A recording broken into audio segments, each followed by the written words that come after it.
नमस्कार, स्वागत है आप सभी का जनसत्य न्यूज पर। मैं हूं आपके साथ अनु सिंह। हर किसी का सपना होता है कि शहर में उसका एक घर हो, घर के आसपास सुख सुविधाएं हो और सबसे ज्यादा जरूरी ये घर किफायती हो।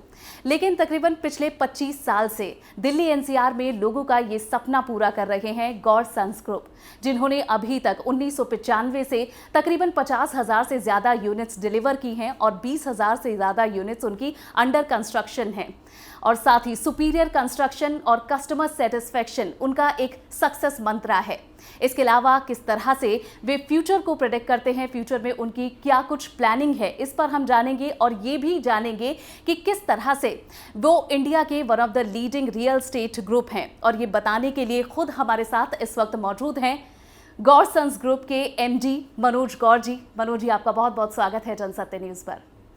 मनोज जी, मेरा पहला सवाल आपसे ये होगा कि जिस तरह से आपके पिता बीएल गौर, जो कि फाउंडर हैं इस ग्रुप के, उन्होंने 1995 में साहिबाबाद से एक अपार्टमेंट के डेवलपमेंट से इस कंपनी की शुरुआत की थी। तब से लेकर अब तक आपका परिवार जो इस पूरी कंपनी से जुड़ा हुआ है, क्या मकसद है, क्या मोटो है आपका इस बिजनेस में? देखिए, 95 से अभी 2020 में कंपनी को 25 साल हुए हैं और 25 सालों से जो एक मंत्रा रहा है कि कमिटमेंट एब्सोल्यूट की, हमारा लोगो भी रहा है कि जो भी हम कमिटमेंट करें किसी भी फील्ड में वो पूरा होना चाहिए टाइम से। और शायद यही वजह है कि पिछले 25 सालों में जितने भी प्रोजेक्ट हमने अपने हाथों में लिए, चाहे वो छोटा है बड़ा है, वो सब टाइम से कंप्लीट हुए और डिलीवर हुए। और पिछले 5-6 साल में जो रियल एस्टेट के अंदर उतार चढ़ाव भी रहा है, उस दौरान भी लगभग कंपनी ने 15 से 20 हज़ार फ्लैट जो है वो डिलीवर किए हैं। गौड़ सिटी जो टाउनशिप है और दूसरी टाउनशिप है, तो उसमें अपने कमिटमेंट्स को साथ साथ पूरा किया। साथ साथ ही जो है टेक्नोलॉजी का जो है बहुत यूज़ किया। इन 25 सालों में बहुत कुछ चेंज आया है रियल एस्टेट में, काम करने के तरीके में, बिल्डिंग्स में, बिल्डिंग टेक्नोलॉजीज़ में, लोगों की रिक्वायरमेंट में। तो उसमें हम लगातार जो है इन्वेस्ट कर रहे हैं और लगातार उसके अंदर आप कह सकते हैं R&D हमारी जो है चलती रहती है कि किस तरह से वर्ल्ड की जो बेस्ट टेक्नोलॉजी है और किस तरह से उसकी कॉस्ट को जो है वो कंट्रोल किया जाए। तो इन दोनों चीज़ों का कॉम्बिनेशन जो है, अच्छी क्वालिटी, अच्छी टेक्नोलॉजी एंड कॉस्ट सबसे कम, तो ये मंत्रा शायद रहा है पिछले 25 सालों में। और अफोर्डेबल हाउसिंग के अंदर बहुत काम हुआ है पिछले 25 सालों से और आगे भी जो है इसी को करने की कोशिश करेंगे। मनोज जी, आपकी इंडस्ट्री में, रियल एस्टेट में, टाइम का क्या वैल्यू है? जो टाइमली डिलीवरी जिस पर आप बिलीव करते हैं, रियल एस्टेट में इसकी क्या अहमियत है? देखिए, टाइम की वैल्यू ना केवल रियल एस्टेट बल्कि जीवन के हर क्षेत्र में और हर बिजनेस में है। अगर हम टाइम की वैल्यू नहीं करेंगे तो टाइम हमारी वैल्यू नहीं करेगा। और बिजनेस के सेंस में टाइम इज़ मनी। तो टाइम की वैल्यू जिन लोगों ने करी और जो टाइम से अपने काम पूरे किए, क्योंकि टाइम इज़ अ प्रॉफिट। एक प्रोजेक्ट जो 3 साल में ख़त्म होना चाहिए, अगर वो 5 साल में ख़त्म होता है तो उसका प्रॉफिट समझिए आप 0 हो गया। सिमिलरली जो है, अगर आप उसे 5 साल में करते हैं तो जिन लोगों ने आपके साथ इन्वेस्ट किया है वो EMI भी दे रहे हैं, रेंट भी दे रहे हैं। उनकी एक अलग प्रॉब्लम है कि जो आपके प्रोमिसेस जो है वो ख़राब होते हैं और दुनिया भर की जो है प्रॉब्लम्स होती हैं। तो टाइम की अहमियत जिस भी लोगों ने फॉलो करी, आई थिंक वो पिछले ये जो एक कह सकते हैं टर्मोइल राज है रियल एस्टेट के अंदर, उससे वो अछूते रहे। तो टाइम की तो एक बहुत ही असेंस है और उसको हम और टाइम लाइन को जो है, पहले 25 स्टोरी बिल्डिंग बनाने में लगभग 4 साल लगते थे, उसको हम रिड्यूस करके जो है 2 साल से कम में ले आए।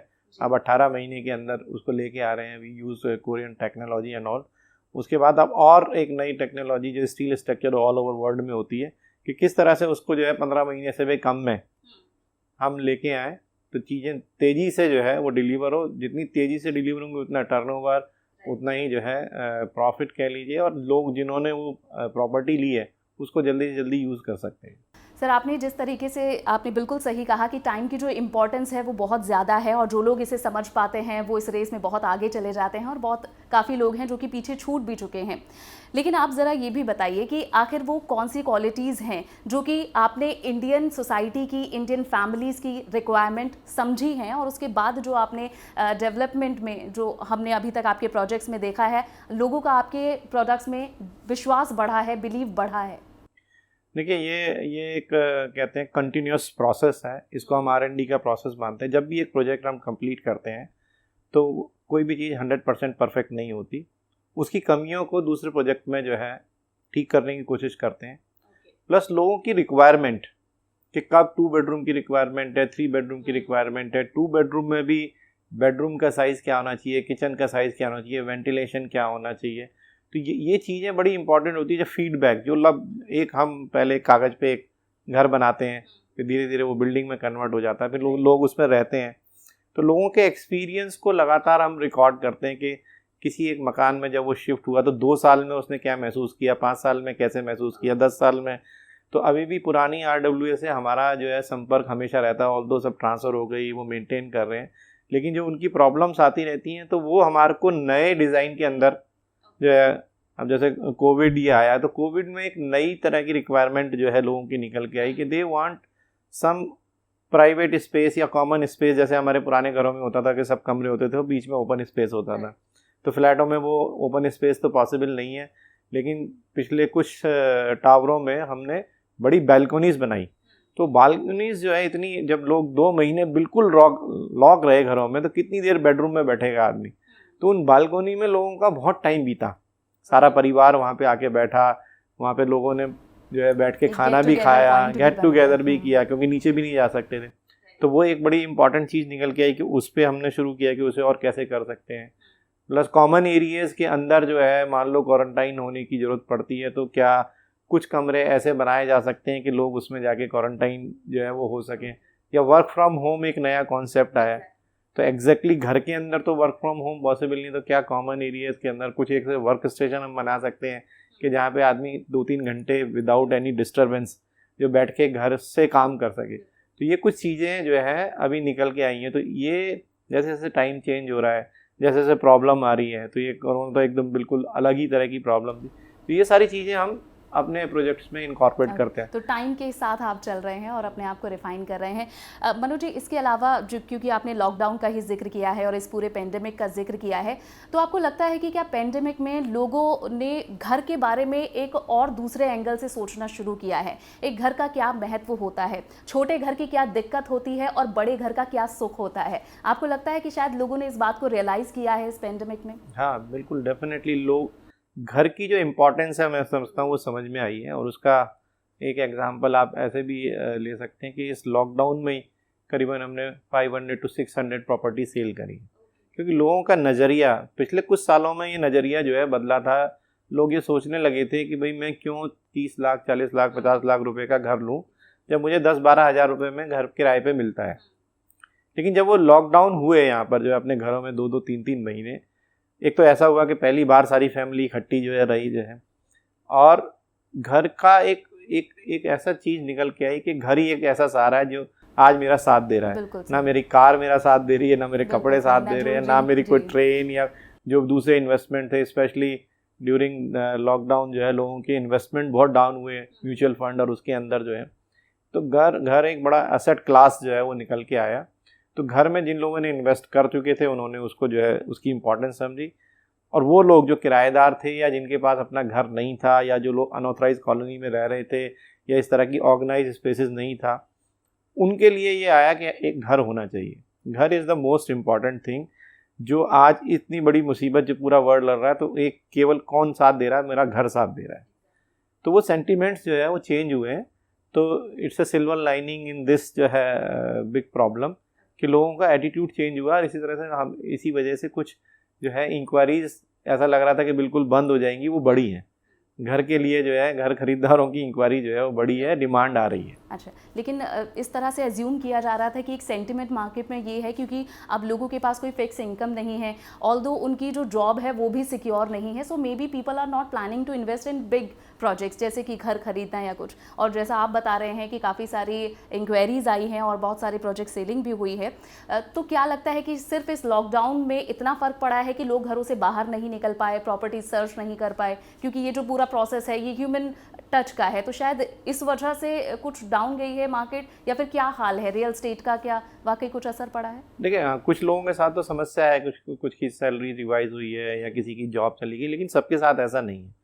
बहुत सारे ऐसे जो लोग हैं जिनकी जॉब सुरक्षित है, दोबारा से कर रहे हैं, चाहे वो थोड़ा सा वर्क फ्रॉम होम कह लीजिए वो कह। तो वो चीज़ इतनी हर एक के साथ जो है नहीं है। और जो लोग दूसरी जगह जगह अलग अलग चीज़ों में, शेयरों में और उसमें इन्वेस्ट करते थे या जिनके पास सरप्लस मनी थी, वो वापस से सोचने लगे कि जो इम्पोर्टेंट जो है रियल एस्टेट में कम से कम कुछ तो मेरे हाथ में है जिसे मैं फिजिकली यूज़ कर सकता हूँ। तो वो एक साइकोलॉजी जो है वो चेंज हुई है और वो शायद एक जो है फ़ायदा भी जो है वो दे रही है। परमानेंट इन्वेस्टमेंट की तरफ लोग बढ़ रहे हैं। लेकिन मैं अगर रियल स्टेट की ही अब बात करूँ तो रियल स्टेट को आप कैसे देख रहे हैं? कोविड से पहले और बाद में क्या कुछ बहुत मेजर चेंजेस आए हैं? कुछ जो स्ट्रेस जो हम बात कर रहे हैं कि इंडस्ट्री में बहुत सारे लोग हैं जो शायद इस पेंडेमिक के बाद अब ख़त्म हो जाएंगे क्योंकि उन्होंने उस तरीके से अपने आप को नहीं आगे बढ़ाया है या फिर उनके प्रोजेक्ट्स नहीं बिके हैं, तो आपको लगता है कि कुछ ज़्यादा फ़र्क पड़ेगा? देखिए, एक जो है विश्वास की कमी जो है, एक डेफिसिट हो गया था कि जो रियल एस्टेट में ज़्यादातर डेवलपर्स की जो इमेज डेफिसिट आप कह सकते हैं, वो पिछले 2-3 साल से चल रहा था। और वो खासकर नॉर्थ के अंदर, हमारे जो है एनसीआर के अंदर कुछ बड़े नामों के फेल होने की वजह से सभी के ऊपर एक तरह से विश्वास जो है, तो जिन लोगों ने इस दौरान भी अपना को कंसिस्टेंस रखा और डिलीवरी की प्रोजेक्टों की, तो वो एक विश्वास लोगों का बड़ा काम कर रहा है। तो मैं ये देख रहा हूँ, मैं बहुत सारे डेवलपर से बात करता हूँ, अपना क्रेडाई के अंदर भी बात करते हैं, पीएचडी के अंदर भी बात करते हैं। तो जिन लोगों के टाइमली डिलीवरी प्रोजेक्ट थे उनके पास इंक्वायरीज बहुत बड़ी है। तो मींस अगर लोगों को ये विश्वास है कि लोकेशन अच्छी है, डेवलपर का ट्रैक रिकॉर्ड अच्छा है और मेरे को मेरा घर मिल जाएगा, तो आज भी उसकी ज़रूरत है। ऐसा नहीं है कि ज़रूरत ख़त्म हो गई है, और बल्कि अभी ये रेशो धीरे धीरे चेंज हो रहा है। पहले क्या था कि डिमांड एंड सप्लाई का रेशो, कि मकान ज़्यादा बन गए थे, लोगों की डिमांड कम थी। लेकिन पिछले 3-4 साल में कोई नया प्रोजेक्ट लॉन्च नहीं हुआ है, तो और जितने थे वो धीरे धीरे सबके सेल हो गए। तो आज की डेट में ये रेशियो धीरे धीरे चेंज हो रहा है कि जहाँ लोगों की डिमांड ज़्यादा है और उनकी अवेलेबिलिटी जो है वो कम है। तो अब ये रियल एस्टेट जो है वापस से रिवाइविंग मोड में जो है दोबारा से आपको देखने को मिलेगा। और कुछ जगह, कुछ हमारे प्रोजेक्टों में भी और कुछ दूसरे में मैं देख रहा हूँ कि रेट्स भी जो है वो बढ़ने शुरू हो गए हैं।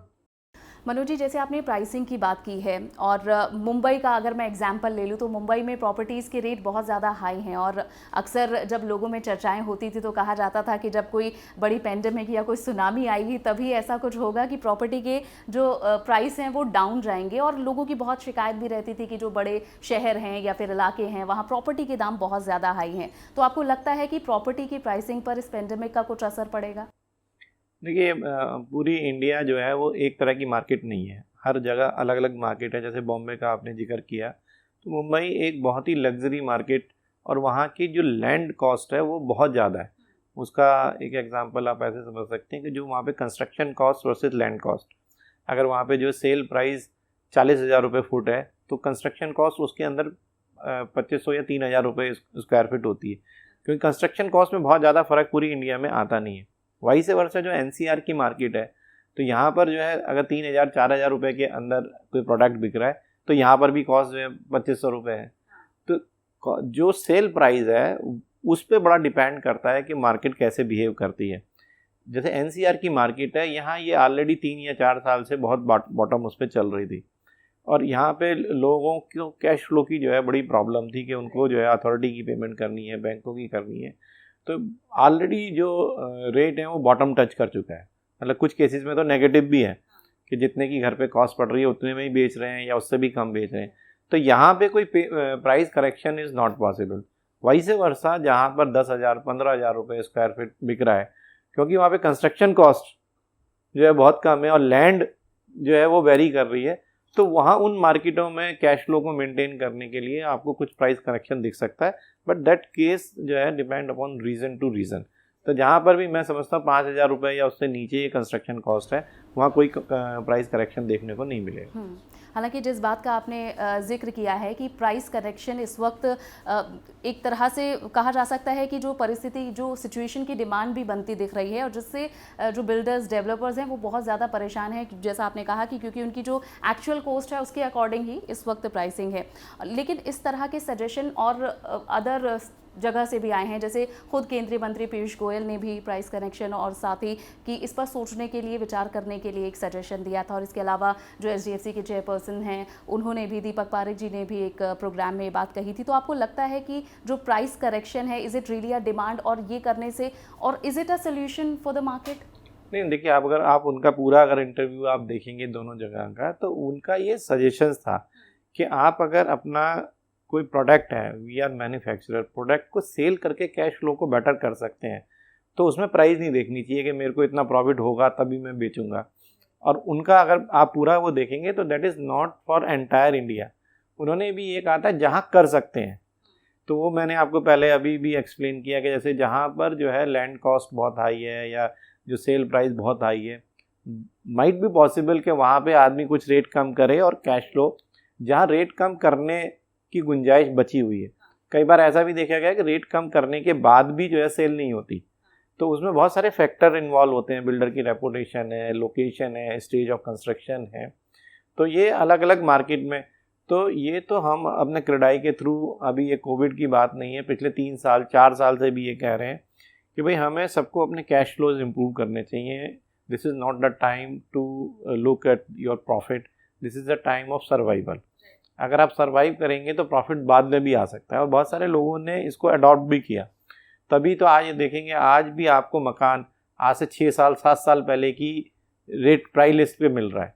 तो क्या 7 साल में इन्फ्लेशन नहीं हुआ, या 7 साल में चीज़ों की महंगाई नहीं हुई, सैलरी नहीं बढ़ी, और रेट ऑफ इंटरेस्ट जो है बैंकों का इंटरेस्ट, ये सब कुछ लोड हो रहा है 7 साल से, लेकिन उसके बाद भी 7 साल पहले की कॉस्ट पे अगर मकान मिल रहा है तो इट इज़ मतलब कम से कम 30-40-50% तक की जो है डाउन हो चुका है।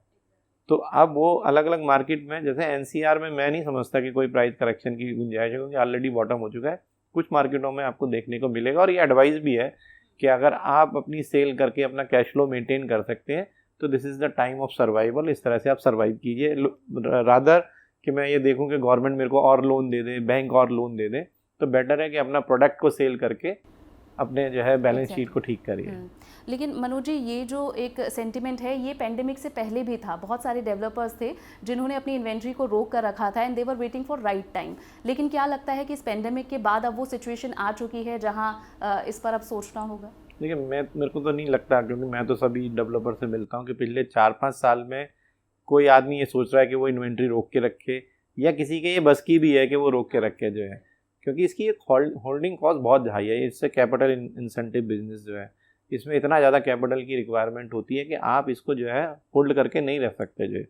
और उसका नतीजा भी आप ये देख रहे होंगे, बहुत सारे लोग आज सड़कों पे हैं जिनको घर नहीं मिला, तो इट मीन्स वो बिके हुए हैं, तभी तो लोग मकान मांग रहे हैं। अगर बिके ही नहीं होते तो कौन सड़कों पे आता। तो ज़्यादातर मकान जो है वो बिके हुए हैं। बहुत बार सर्वे आते हैं, इतने मकान खाली हैं इतने, तो जब हम उनसे सोर्स पूछते हैं कि भैया आपका डाटा आया कहाँ से कि 3 लाख मकान खाली हैं, जैसे हम जैसे डेवलपर ही, हमारे पास तो कोई नहीं आया पूछने। और अगर हम अपनी इन्वेंट्री देखें तो more than 95% inventory sold out है। इसी तरह से और डेवलपर्स की, क्योंकि पिछले 3-4 साल से सब सेलिंग मोड के हैं, बना कोई नया रहा नहीं है, कोई नया प्रोजेक्ट लॉन्च नहीं हुआ है, तो पुराने प्रोडक्टों को सेल कर रहे हैं, सेल हो भी गए हैं काफ़ी। अभी तो केवल जो प्रॉब्लम है कि जो प्रोजेक्ट जो है आधे अधूरे बने हुए हैं, उनकी कुछ फंडिंग की रिक्वायरमेंट है, कुछ अथॉरिटीज़ के साथ ड्यूज़ का डिस्प्यूट है, जो छोटे छोटे और डिस्प्यूट है, उसकी वजह से वो पूरे नहीं हो रहे। तो रेरा के थ्रू भी हम जो है हेल्प मांग रहे हैं, अथॉरिटी के थ्रू भी है, सुप्रीम कोर्ट में भी कुछ एक फैसला आया। मेरे ख्याल ये तीनों चारों फैक्टर मिलेंगे तो अब अगले 2-3 साल में आप देखेंगे बहुत सारे रुके हुए प्रोजेक्ट जो है वो डिलीवर हो जाएंगे। आपने कहा कि रुके हुए प्रोजेक्ट डिलीवर होंगे, तो क्या ये मैं समझूं कि ये जो लोग घर ढूंढ रहे हैं उनके लिए एक अच्छी खबर है? बिल्कुल, जो घर ढूंढ रहे हैं उनके लिए बहुत ही अच्छा टाइम है। नहीं तो इसके बाद से सबसे बड़ा फैक्टर ये है कि अगर आप कोई भी वेबसाइट उठा के देखें कि उस पर केवल इतना डालिए कि पिछले 1 साल में कितने नए प्रोजेक्ट लॉन्च हुए, तो नए जब लॉन्च नहीं हुए हैं, पुराने सेल हो रहे हैं, तो अब जो नया लॉन्च होगा वो डेफिनेटली हायर कॉस्ट पे होगा। या तो कोई करेगा ही नहीं, करेगा तो वो इस हिसाब से करेगा कि मैं जो है इतना प्रॉफिट मेरे को चाहिए, otherwise business is for profit, loss के लिए कोई काम नहीं करता। ये तो जो बीच में फंस गए हैं वो लॉस उठा के भी जो है पूरा करने को तैयार है।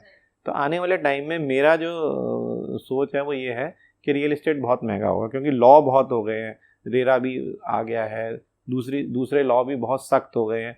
प्रोजेक्ट अब आपको कंप्लीट करना ही करना पड़ेगा किसी भी हालत में, पैसा आप डाइवर्ट नहीं कर सकते, अकाउंट आपके जो है मॉनिटर करता है रेरा जो है, बैंक आपको लोन जो देता है उसके एक एक ट्रांजैक्शन को वो मॉनिटर करता है। अमरपाली के केस में जो सुप्रीम कोर्ट ने जो डायरेक्शन दिए वो सारे इंडिया पे लागू हैं। तो इसके बाद रियल एस्टेट करना एक बहुत मुश्किल काम होगा, और जो करना भी होगा तो बहुत डिसिप्लिन तरीके से करना होगा। तो जब भी हम कोई काम बहुत डिसिप्लिन तरीके से करते हैं तो उसकी कॉस्ट जो है वो बढ़ जाती है। 6 साल की आपको वारंटी भी देनी है, तो क्वालिटी से कंप्रोमाइज़ नहीं कर सकते आप। तो आपको क्वालिटी भी मेंटेन करनी है, टाइम पे भी बनाना है, फाइनेंस को भी डिसिप्लिन करना है। तो this all lead to the cost escalation. तो लोगों को ये तैयार रहना चाहिए कि अब उनको महंगा घर मिलेगा, तो अभी जो मिल रहा है वो बेटर है कि वो घर लें अपना जो है, जिससे कि ये दोबारा से ये वाली प्राइस स्पेशली एनसीआर के अंदर कभी देखने को नहीं मिलेगी। राइट। सो ये एक बहुत अच्छा सजेशन है जो लोग घर ढूंढना चाहते हैं। खुद मनोज गौर जी ने बताया है कि ये एकदम सही समय है, क्योंकि भविष्य में शायद ऐसा प्राइस और ऐसे घर ना मिल पाएँ। इसके अलावा क्योंकि आप चेयरपर्सन हैं कमेटी ऑफ अफोर्डेबल हाउसिंग के किराए के, तो कुछ ऐसे सजेशंस जो कि गवर्नमेंट की तरफ आपने दिए हों, या फिर कुछ ऐसी मांग है जो अभी जो कुछ प्रॉब्लम्स आपने बताई हैं रियल एस्टेट को लेकर इस दौरान? नहीं, अफोर्डेबल के लिए अगर हम यूपी गवर्नमेंट की बात करें तो दैट इज़ वेरी प्रोएक्टिव जो है, और यूपी का एग्जांपल पूरी इंडिया में लिया जाता है। Affordable housing policy of UP is one of the best जो है। तो उसके अंदर बहुत सारे हमारे सजेशंस थे, और we are thankful to the government कि उन्होंने अभी इस पैंडेमिक में ही वो सारे सोल्यूशन को नोटिफाई करके जितनी जितनी उसमें कमियां थी जो है वो सारी नोटिफाई कर दी हैं। तो बहुत सारे प्रोजेक्ट जो PMY या दूसरे अफोर्डेबल हाउसिंग के अंदर रुके हुए थे वो भी सेल हो रहे हैं। और आने वाले टाइम के अंदर गवर्नमेंट को भी पता है, डेवलपर्स को भी पता है कि अफोर्डेबल सेक्टर इतना बड़ा है, इसके अंदर इतनी बड़ी रिक्वायरमेंट है, और गवर्नमेंट की पॉलिसी के साथ मिलकर अगर हम इसकी कॉस्टिंग को कम ला सकें तो करीबन 20 लाख 30 लाख रुपए के मकानों की ज़रूरत, जो भी आदमी 40 से 50 हज़ार रुपये की सैलरी ले रहा है उसको इस रेंज के अंदर मकान चाहिए। तो वो गवर्नमेंट की जो प्रेजेंट पॉलिसीज़ है उसके हेल्प के साथ, उसमें टैक्स की भी छूट है, उसमें डेवलपमेंट चार्ज की भी छूट है, कमर्शियल एक्टिविटी कुछ अलाउड है, तो ये सारे फैक्टर अल्टीमेट को कॉस्ट को नीचे लाने के लिए है। तो you will see lot of project in this segment, affordable segment के अंदर बहुत सारे प्रोजेक्ट जो है आने वाले टाइम के अंदर लॉन्च होंगे। और गॉरसन्स ग्रुप के कौन से हम रेजिडेंशियल और कमर्शियल प्रोजेक्ट्स आने वाले टाइम पर देखेंगे? अभी तो कुछ कमर्शियल और रेजिडेंशियल जो हमारे गौड़ सिटी के अंदर हमने 7th एवेन्यू, 14th एवेन्यू, गौड़ी यमुना सिटी के अंदर कुछ प्लॉटिंग विलास वाले सेक्टर है वो है, कुछ रेजिडेंशियल हैं, और जो बाकी हमारे चल रहे सिद्धार्थ विहार चल रहा है ये देखने को मिलेंगे। और अफोर्डेबल हाउसिंग पे हम काम कर रहे हैं, ये पेंडेमिक की वजह से 3-4 महीने उसमें शायद और अभी लगेंगे। तो you will see 2-3 big project in affordable section जो है कि अफोर्डेबल के अंदर हम भी उसके अंदर लगे हुए हैं, क्योंकि हमारा एक्सपर्टीज़ अफोर्डेबल के अंदर ही है। और अफोर्डेबल हाउसिंग जिस तरह से प्रधानमंत्री की भी एक योजना है हाउस फॉर ऑल, और मनोज जी भी उससे बहुत ज़्यादा ताल्लुक़ रखते हैं और उन्होंने कहा है कि वो भी इसमें अपना योगदान ज़रूर देना चाहते हैं, तो किस तरह की इसे लेकर प्लानिंग है अफोर्डेबल हाउसिंग को लेकर? किस वही जैसे पहले बताया था कि क्वालिटी को इम्प्रूव किया जाए और कॉस्टिंग को कम किया जाए। जो कॉस्ट इफेक्टिव जो मार्केट है, इंडियंस की जो रिक्वायरमेंट है कि किस तरह से हम जो है कॉस्ट को कम करें। तो बीइंग ए कंस्ट्रक्शन कंपनी हम उसमें काफ़ी फील्ड में जो है अपनी R&D करते रहते हैं, और टेक्नोलॉजी के माध्यम से उसकी कॉस्ट को कम करने में लगे हुए हैं, और we are quite successful also. और आने वाले टाइम के अंदर भी आपको जो है 20 लाख 25 लाख 30 लाख रुपए की रेंज के अंदर विद ऑल फैसिलिटीज़ आपको घर जो है वो देखने को मिलेंगे। गॉडसन्स ही लेके आने वाला है। ओके, तो हम आपकी फ्यूचर प्लानिंग के बारे में तो जान चुके हैं मनोज जी, लेकिन अब क्योंकि ये समय सबके लिए ऐसा रहा है, कई लोगों ने ये भी हमें बताया है कि उन्होंने खुद को इवॉल्व करने के लिए और अपने बिजनेस के बारे में ज़्यादा सोचने और समझने के लिए वक्त निकाला है, तो ये जो टाइम रहा है आई एम श्योर कि थोड़ा रिलैक्सिंग ये टाइम रहा होगा, तो आपने कैसे अभी तक ये समय गुजारा? हाँ, ये तो बहुत अपने आप को सोचने में नया एक समय ऐसा था कि आप अपने बारे में जो है सोच सकते हैं। बहुत सारा टाइम जो है वो फैमिली के साथ या अकेले में भी बीतने को मिला। तो बहुत सारी चीज़ें हमने अपने अंदर भी चेंज करी हैं, बिज़नेस में भी चेंज करने के प्लान्स हैं कि वर्क फ्रॉम होम वाला जो एक कॉन्सेप्ट है, ऑल दो सारे हमारी फील्ड ऐसी है कि हम बहुत ज़्यादा नहीं कर सकते, लेकिन कुछ जो है उसमें जो खासकर लोगों की रिलेटेड है, कस्टमर केयर डिपार्टमेंट है, या दूसरा जो है बैक ऑफिस है, सेल्स है, कुछ ऐसे डिपार्टमेंट हमने आइडेंटिफाई किए हैं कि जिसमें वर्क फ्रॉम होम भी जो है वो किया जा सकता है, और कॉन्ट्रैक्ट लेस जो है वर्क, जिसमें paper lace work, contract less हम देखते हैं कि छोटी छोटी चीज़ों के लिए ऑफिस आना पड़ता है, कस्टमर को कोई डॉक्यूमेंट साइन करना है, ये सब चीज़ों को जो है फॉरगो करने का टाइम जो है आ गया, और चीज़ें और तेज़ी से कैसे जो है वो मूव कर सकती हैं। तो कई सारी चीज़ें हैं जो सोची हैं, अब उसे इम्प्लीमेंट करेंगे एक बार ये थोड़ा सा और अभी ईज़ आउट हो जाए, क्योंकि अभी केसेस और बढ़ रहे हैं, अभी जो वीकेंड लॉकडाउन चल रहा है, तो अगले 3-4 महीने के बाद काफ़ी चीज़ें कंस्ट्रक्शन में भी और ऑफिस वर्किंग में भी काफ़ी चेंजेस आएंगे इसके। ओके और जिस तरह आपने बताया कि समय काफ़ी मिला है और जितना हम जानते हैं कि जो आपके फादर हैं और फाउंडर हैं इस कंपनी के, उन्हें शायरी का बहुत शौक है, तो क्या इस खाली टाइम में वो जो हुनर आपको भी मिला है कि आपने भी उसे कुछ तराशा है? नहीं कह रहा, हम तो कंस्ट्रक्शन के आदमी हैं, हम तो साइड पे ऊपर काम कर सकते हैं। हाँ, उनका जरूर लिखने का बहुत शौक है, तो उनकी 2-1 बुक शायद और फाइनल हुई हैं इस लॉकडाउन में, और बहुत सारे जूम के थ्रू उनके कवि सम्मेलन और कविता और डिस्कशन, वो एक नई टेक्नोलॉजी उनको भी इस उम्र में आके जो है, इस 84+ जो है, लेकिन he is quite active on अपने लैपटॉप पे और अपने आईपैड पे जो है, काफ़ी लोगों से वो जिनको फिजिकली नहीं जा सकते, तो एक नई चीज़ जो है उनको मिली है। तो उन्होंने काफ़ी कविताएं भी लिखी हैं, कहानियां भी लिखी हैं और काफ़ी उसमें लगे हुए हैं। बिल्कुल। एंड और आखिर में, क्योंकि अब बातचीत के अंत में हम हैं, ज़रूर चाहेंगे कि इस वक्त जो लोग घर ढूंढ रहे हैं या इन्वेस्टमेंट के लिए एक अच्छा ऑप्शन ढूंढ रहे हैं, तो उनको आप क्या सजेस्ट करेंगे? जैसे मैंने पहले भी कहा, इट्स अ गुड टाइम। केवल आपको जो है ये देखना है कि भाई डेवलपर की जो है पुरानी हिस्ट्री उसकी क्या है, उसके पुराने प्रोजेक्ट टाइमली कंप्लीट है या नहीं है, जो प्रोजेक्ट बन रहा है उसकी क्या स्थिति है, रेरा में रजिस्ट्रेशन है या नहीं है, वो ऑनलाइन आप देख सकते हैं जो है, and quality and construction technology and costing, ये 4-5 चीज़ें अगर आप मिलाएंगे तो you will definitely find a good home. और this is the best time, क्योंकि हर आदमी को कोविड के बाद जो है पैसे की ज़रूरत है, बिजनेसमैन को भी पैसे की ज़रूरत है। तो ये जो प्राइस आपको अभी मिलेगा, मैं नहीं समझता कि एक बार अगर वैक्सीन आ गई और दुनिया दोबारा से नॉर्मल हो गई तो ये दोबारा कभी मिल पाएगा। अगर आपका बजट अलाउ करता है, आपकी पॉकेट अलाउ करती है, तो my advice, go for a good project. किसी भी प्रोजेक्ट में जाके अगर आपको अपने मन का घर मिलता है और अपनी पॉकेट के हिसाब से घर मिलता है, तो श्योर उसके लिए जाना चाहिए। और आपने बहुत सही बात कही है कि चाहे ये पेंडेमिक हो, इसके बाद हो, इससे पहले हो, जो घर की एक इच्छा इंसान की रहती है वो कभी ख़त्म नहीं होती। और कहते हैं कि सर पर छत हो, 4 दीवारें हो, उसमें रोशनी आती हो, एक मुकम्मल रहा हो, और ये एक शाश्वत सपना है घर का, और जब तक शायद दुनिया रहेगी, लोग रहेंगे, सपना भी जिंदा रहेगा। मनोज जी, बहुत बहुत शुक्रिया हमें समय देने के लिए, बातचीत हमसे करने के लिए। Thank you. तो इसी तरह और भी खास शख्सियतों से आपको मिलवाते रहेंगे। ये इंटरव्यू, ये बातचीत आपको पसंद आई हो तो इसे लाइक और शेयर ज़रूर करें, चैनल को सब्सक्राइब करें। नमस्कार।